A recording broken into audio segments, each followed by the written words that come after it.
Picture this. You're standing on the frozen Great Plains of North America. The temperature has dropped to minus 30 degrees Celsius. Wind screams across endless snow-covered grassland, with nothing to stop it. Not a single tree in sight for miles. No firewood, no shelter, no modern heating, just you and the merciless cold. Most people would die in hours. But for thousands of years, Native American peoples not only survived these conditions, they thrived in them. They raised families. They built civilizations. They lived full, rich lives in places we'd consider utterly uninhabitable today. How did they do it? What secrets did they know that we've forgotten? Stay with me until the very end, because the final technique is so ingenious, it turns winter's deadliest weapon into your strongest shield. Snow itself becomes your protector. Most of us think surviving cold means building bigger fires, wearing thicker clothes, creating more heat. Native Americans understood something deeper. They knew that the battle against cold isn't won by generating heat. It's won by refusing to lose it. The foundation of their entire survival system rested on one simple principle. Still air is the greatest insulator nature provides. Everything they built, everything they wore, everything they designed was engineered to trap air and hold it motionless. But here's what will shock you. The materials they used weren't obvious. Some of them you'd walk right past without a second glance. Consider cattail fluff, those brown, cylinder-shaped seed heads growing near water. When they burst open, they release thousands of tiny seeds with impossibly fine, silk-like fibers. Native Americans collected this material carefully. It's lighter than feathers, but traps air even better. When packed into clothing or bedding, it provides insulation that rivals modern synthetic materials. They stuffed this fluff into winter moccasins, creating footwear that kept feet warm even when walking through snow. They lined gloves and mittens with it. They even used it as diaper material for infants. Dried grasses served similar functions at larger scale. Prairie grasses with hollow stems were cut, dried, and used as bulk insulation. These grasses weren't randomly stuffed into spaces. They were bundled and oriented to maximize air trapping. The hollow stems themselves contained air. The spaces between stems created additional insulation chambers. Grass was packed between inner and outer walls of dwellings. It was laid thick on floors. It filled spaces beneath sleeping platforms. It was woven into mats that hung on walls. Animal hides brought different properties. Properly tanned leather creates a windproof barrier while remaining breathable. This matters enormously. If your outer layer is completely sealed, moisture from your body gets trapped inside. But if wind penetrates freely, you lose heat rapidly.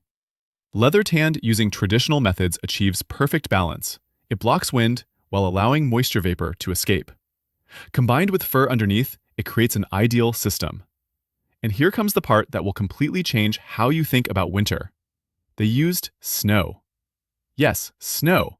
The very thing you'd think they'd want to avoid. Freshly fallen snow is about 90% air. That enormous air content makes it one of nature's best insulators. They piled snow against the bases of their dwellings, creating thick insulating barriers. They packed snow into gaps and cracks.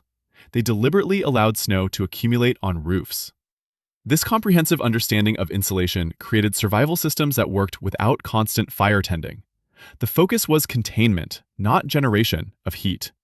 But wait, if you think a teepee is just a simple tent that barely keeps out rain, you're about to have your mind completely blown. The teepee was one of the most sophisticated portable dwellings ever designed. It combined aerodynamics, heat physics, and practical engineering in ways that modern tent manufacturers still study. The cone shape isn't random. It's specifically engineered to handle wind. The plains see winds exceeding 60 miles per hour. A wall-shaped structure would catch wind like a sail, but a cone? Wind flows around it. Even hurricane-force winds simply deflect around the smooth surface. The cone tilts slightly backward, maybe 5 to 10 degrees. This angles the back into prevailing western winds, reducing pressure. It also creates better draft for smoke to exit through the top. The framework uses 15 to 20 poles, each 20 to 25 feet long. 3 or 4 poles form the initial tripod. The remaining poles lay against this frame in precise order. This creates maximum stability with minimum material. The cover was made from buffalo hides. 12 to 20 hides for a typical family teepee. Buffalo hide had to be tanned carefully. Too stiff, it cracked in cold. Too soft, it stretched in rain. Traditional brain tanning produced leather that was strong, flexible, and water-resistant. Now, here's the secret most people never knew. The teepee's real thermal magic came from a double wall system. Inside the teepee, about 3 feet from the outer wall, a second liner hung from the poles. This liner hung down to about waist height, leaving a gap between its bottom edge and the floor. This created an airspace between outer cover and inner liner, exactly like a double-pane window. Cold air penetrating under the outer cover didn't enter the living space directly.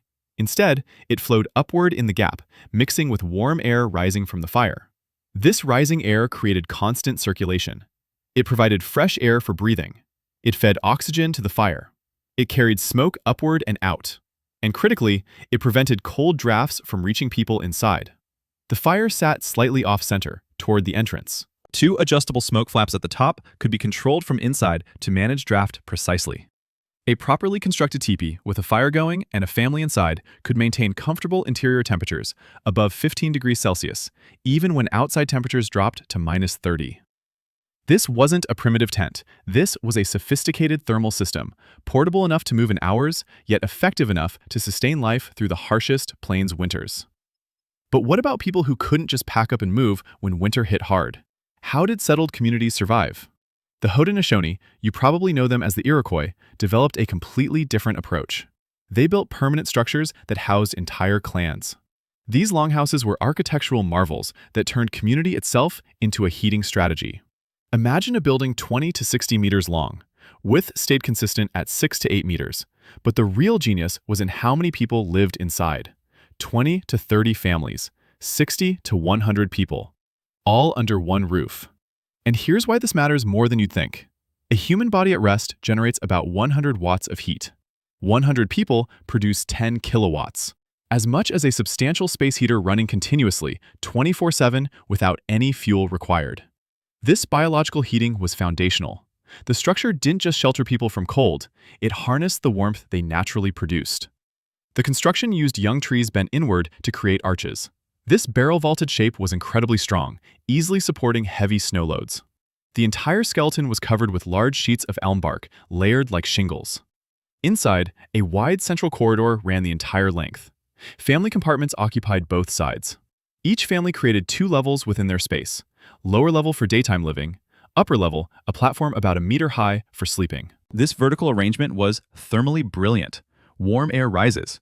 The sleeping platforms positioned people in the warmer air layer under the roof. Meanwhile, coldest air settled at floor level, where people spent less time. Along the central corridor, multiple fires burned in carefully positioned pits. Not one central fire, but 3 to 10 fires depending on building length. This distributed heating ensured no area was far from a heat source. The walls were double-layered. Outer bark covered the framework. Inside, woven cattail mats or hides hung from the framework, creating another insulating airspace between outer bark and inner living area. Food storage happened inside the building. Tons of dried corn, beans, squash, nuts, and dried meat stored on high platforms and in baskets. This massive quantity served as additional thermal mass, helping stabilize interior temperatures. The longhouse embodied a completely different philosophy from the teepee. Where the teepee was mobile and individual, the longhouse was permanent and communal. Both represented sophisticated engineering that kept people alive through winters that would kill unprepared outsiders. You might think you understand winter clothing. Wear furs. Pile on layers. Dead wrong. Native American cold weather clothing systems were precisely engineered, specific materials in specific orders for specific purposes. The innermost layer sat directly against skin, thin, carefully tanned deerskin. It had to be soft and moisture-wicking. Because moisture control is survival, wet skin loses heat 25 times faster than dry skin. The second layer provided bulk insulation, thicker leather or cloth, worn loose enough to trap air between layers. Air trapping was everything. For the outer layer, wind resistance became paramount. The solution was robes, large, heavy garments made from buffalo hide with fur left on, worn with fur facing inward. Buffalo winter coats are remarkable. Dense, long fur traps enormous amounts of air. The thick hide beneath is nearly windproof. Now listen carefully, because this next part could literally save your life someday. Winter moccasins were complex, multi-layer systems. Thick sole for durability. Soft upper portion coming high up the leg. Inside, an insole of dried grass, moss, or cattail down.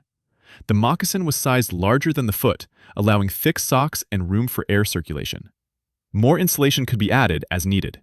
Mittens, not gloves. This is critically important. Gloves separate fingers. Separated fingers cannot share heat. Mittens keep fingers together, allowing them to warm each other. The entire clothing system was dynamic and adjustable. During strenuous activity, outer layers could be shed to prevent sweating. During rest or extreme cold, everything went back on. One more thing that surprises people. They wore clothing with fur against their skin, not outside for display. For warmth, fur works better against the body. The dense underfur traps warm air right where it's generated. Now here comes something that will completely change how you think about survival. No trees means no firewood, right? Wrong. The Great Plains lacked trees, but native peoples found an alternative fuel source that was literally everywhere. Buffalo dung. Dried buffalo chips became the primary fuel across much of the plains. This wasn't desperation, this was adaptation to available resources. Buffalo herds numbered in the tens of millions. These animals left behind enormous quantities of dung daily. Sun and wind dried this material into dense, fibrous cakes. Completely dried chips burn slowly and evenly, producing substantial heat with minimal smoke. The material is essentially compacted grass that's been partially digested. The low smoke production was crucial for tipi life.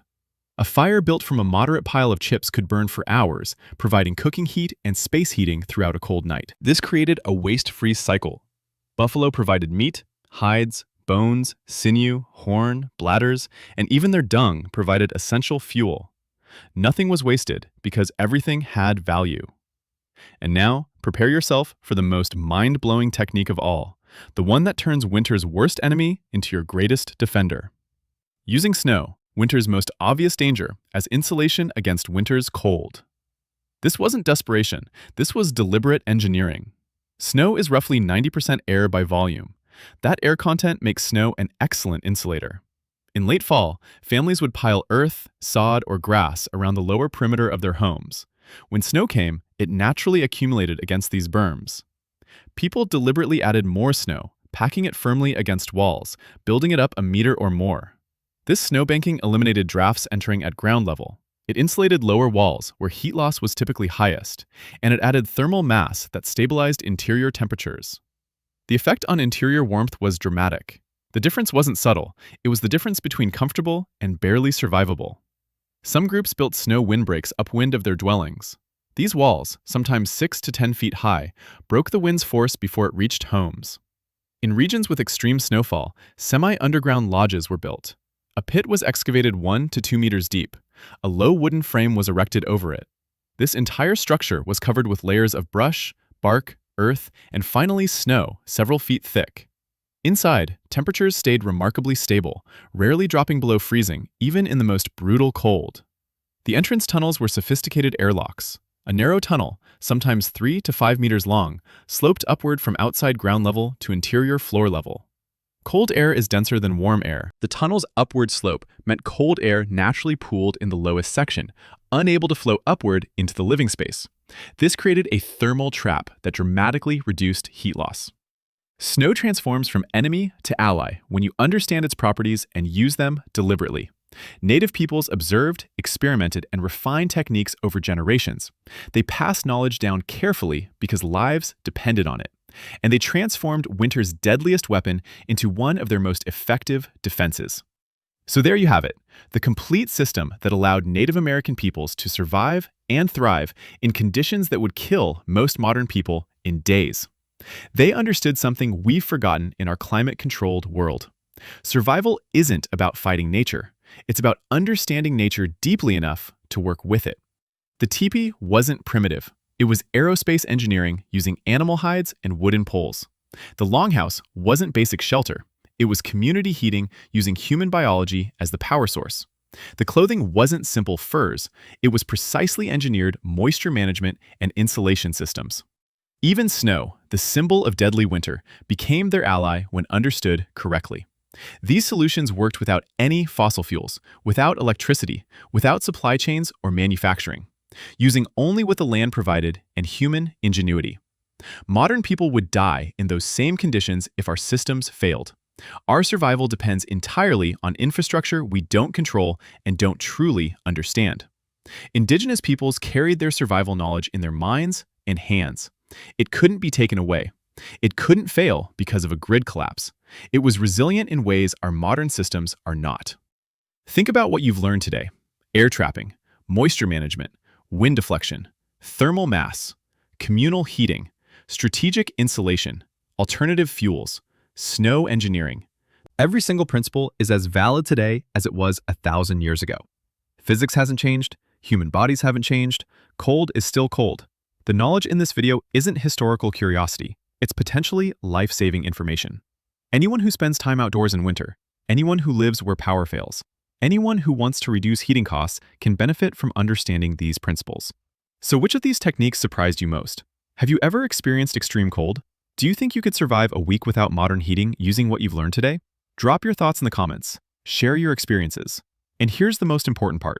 If this video opened your eyes to the incredible ingenuity of Native American peoples, if you learned something that could genuinely help you someday, then you need to subscribe to Native Americans TV Chronicles right now. We're not here to romanticize the past. We're here to reveal the truth, the real techniques, the actual science behind Indigenous survival, the knowledge that sustained entire civilizations in conditions we consider impossible.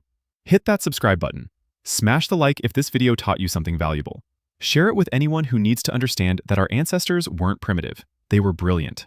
The winter survival strategies of Native American peoples represent some of humanity's finest achievements. Not because they were flashy or impressive looking, but because they worked perfectly for thousands of years, using only natural materials and deep understanding. That's real sophistication. That's genuine mastery. Join us at Native Americans TV Chronicles as we continue uncovering these incredible stories. The wisdom is there. We just have to be willing to listen and learn. Subscribe to Native Americans TV Chronicles. We'll see you in the next one.